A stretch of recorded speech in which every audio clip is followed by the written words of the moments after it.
بسم اللہ الرحمن الرحیم نحمدہ و نصلی علی رسولہ الکریم اما بعد. دوستو عزیزو، حضور اکرم صلی اللہ علیہ وسلم نے امت کو ایک ایک چیز اور ایک ایک نیکی کی طرف اور ایک ایک چیز بھی اس طریقے سے سکھلائی اور سکھلانا پسند فرمایا جیسا حریص ہوں یا تڑپ رہے ہوں. جیسا ایک ماں اپنے لاڈلے کے لیے ایک معلوم ہو جائے کہ یہ چیز فائدہ مند ہے، اس کا ہاتھ پکڑ کر کے اور بہت ہی اس کو جو ہے پیار کے ساتھ سمجھا کر کے اس کو وہ کھلاتی ہے، اس طریقے سے بتاتی ہے.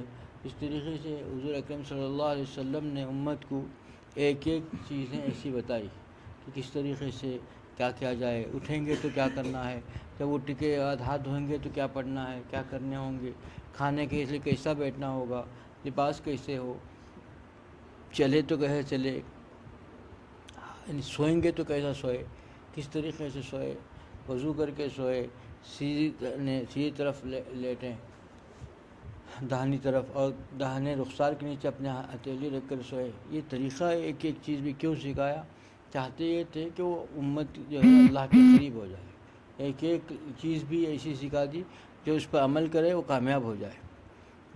بہت یہی چیز ان کی طرف تھی. اور اس زمانے میں دیکھیے صحابہ کرام رضوان اللہ اجمعین ان کی ایک ایک چیز کی ادا کے لیے تڑپتے تھے کہ کوئی چیز ایسا معلوم ہو جائے.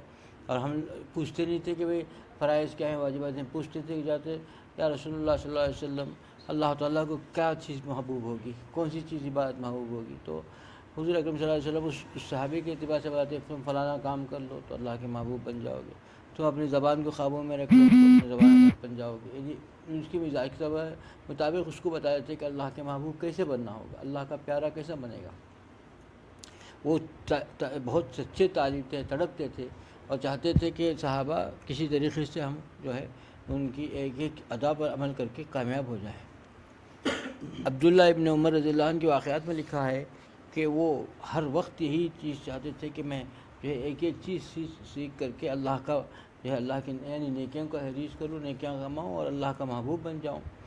ایک بار ابو ہریرہ رضی اللہ عنہ سے معلوم ہوا کہ انہوں نے فرمایا ہے کہ میں نے حضور اکرم صلی اللہ علیہ وسلم سے سنا ہے کہ جو آدمی جنازے میں کسی کے شریک ہوتا ہے اس کو اتنے خیرات بولتے وزن کے لیے، آج کے کلو بولتے وزن بولتے ہیں، ایسا اتنا خیرات جو ہے اس کو نیکیاں ملیں گی.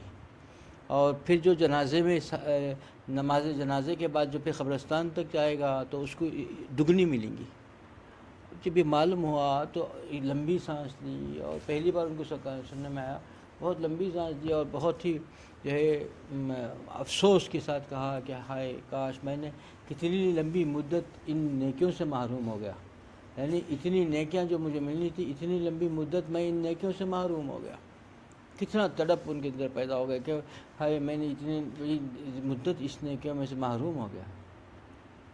دیکھیے یہ چیزیں ہم کو بتائی کیوں ہیں کہ آدمی اللہ کا پیارا بن جائے، محبوب بن جائے، کہ ایک ایک چیز ایک ایک اللہ نے صبح سے لے کر کے شام تک آنکھ جیسے ہی بستر سے آنکھ کھلتی ہے اس سے لے کر سونے تک کہ ہر اس کام میں کس طریقے سے اللہ کو پیارا بنا سکتا ہے انسان، ہر وقت کیسے اللہ کا محبوب بن سکتا ہے. دنیا کے کام میں بھی رہا ہو، حتیٰ کہ سو بھی رہا ہو کہ وہ عبادت گزاروں میں شامل کب ہوگا کہ باوضو جا کر سوئے، اللہ کا ذکر کر کے سوئے، جو سبحان اللہ سبحان اللہ الحمدللہ الحمدللہ اللہ اکبر اللہ یہ پڑھ کر بھی سو گیا، باوضو سو گیا، اور پھر آنکھ کھلتے ہی اس نے استغفار کیا اور پھر جو ہے کچھ اللہ کا ذکر کیا تو پوری رات جو ہے اس کی عبادت میں گزر گئی. اب اچھا سو کے آیا ہے، 8 گھنٹے سو کے اٹھایا، لیکن 5 گھنٹے 7 گھنٹے جتنا بھی سویا ہے اس نے، وہ اگر باوضو سویا اور اللہ کا ذکر کر نام لے کر کے سویا اور اٹھتے ہی اللہ کا جو استغفار کیا اور اللہ کا ذکر کیا تو پھر وہ پوری رات جو ہے عبادت میں گزر گئی. دوستو ہم میں سے سوچ کیجئے کہ 30 سال 20 سال ہم نے گزار دیا اور کبھی ہماری راتیں اتنی لمبی راتیں بیکار جو ہے گزر گئی. اللہ کی عبادت میں گزر سکتی تھی. اللہ کی عبادت میں کتنا آسان تھا، کچھ بڑا کام نہیں، رات بھر بیٹھ کے رات بھر جاگ کر کے تہجد پڑھنے کا، نوافل یا ذکر اذکار تلاوت کرنے کا نہیں ہے، بس باوضو سوئے، سوتے وقت اللہ کا ذکر کرے اور آنکھ کھلتے استغفار کرے اور اللہ کا ذکر فوراً کر لے تو پوری رات جو سونا تھا وہ عبادت میں شامل ہو گیا، عبادت گزار ہو گیا، یا رات بھر عبادت کرتا رہا. اب کتنی حسرت ہوگی، سوچے کہ بھئی اب رات گزارے اور اتنی لمبی مدت برسوں گزار دیا ہم نے ایسے طریقے کو چھوڑ کر کے، اور ایک ایک چیز یہ بتا دیا. اور دیکھیے تب پڑھ کر دیکھیں، مطالعہ کریں، حالات کا سیرت کا مطالعہ کریں، پڑھے گا تو پتہ چلتا ہے کہ کس طریقے سے جاتے ہیں. حضور اکرم صلی اللہ علیہ وسلم جب بستر پہ جاتے تھے کس طرح سے باوضو جاتے تھے، اور سیدھی طرف کروٹ لیتے تھے، رخسار کے نیچے اپنا سیدھا جو ہے کلائی کو ہاتھ رکھتے تھے، سیدھا چپن جاتا. تو پھر اس کے بعد حضور اکرم صلی اللہ علیہ وسلم اللہ کے حضور اتنی عاجزی کے ساتھ، اتنی ریاست اللہ سے یہ فرماتے تھے کہ اللہ میں نے اپنے آپ کو تیرے حوالے کر دیا. یہ جملے جو ہیں کیسے نبوت کی زبان سے یہ جملے یہ بتاتے ہیں کہ میں نے دن بھر جو اتنی کوشش ہو سکی میں نے کر دیا، اب میں مکمل تیرے حوالے ہوں. اللہ تو اپنا فضل فرما دیجیے. کسی میں کہ اللہ تعالیٰ رات کے بعد آدمی سو جاتا ہے نا، اسی کے لیے فرمایا گیا کہ ایک چھوٹی موت کے موقع میں جا رہا ہے، پھر اٹھنے تک یقین نہیں ہے اسی میں موت بھی ہو سکتی. کتنوں کی ہوئی ہے، ہم نے سنا بھی ہے، دیکھا بھی ہے بھائی. اس کے لیے فرمایا گیا کہ بھئی جانے سے پہلے، سونے سے پہلے ساری چیزیں دن بھر کے گناہوں سے اللہ سے توبہ کر لو، اللہ تعالیٰ کے حضور باوضو جائیں اور باوضو رہیں، اور دن میں بھی باوضو رہیں، اور رات میں سوتے وقت بھی باوضو سوئیں، اور دن میں بھی باوضو رہیں گے. سب سے بڑا شیطان کے مقابلے کے لیے سب سے بڑا ہتھیار ہے کہ باوضو رہے گا، وساوس سے اور ایسے شیطان و نفس کے دھوکے سے بچ جائے گا، گناہوں سے بچ جائے گا، آسان ہو جائے گا. اللہ تعالیٰ اس کو بچا لیں گے وضو کی برکت سے. وہ وضو ٹوٹ جائے فوراً وضو کر لے، باوضو رہنے کی کوشش کریں گے تو اللہ تعالیٰ اس کے فضل سے اس کو یہ گناہوں سے بچا لیں گے. غرض یہ کہ انسان جتنا جو ہے سنتوں کا پابند بنے گا اتنا اللہ کا محبوب بن جائے گا.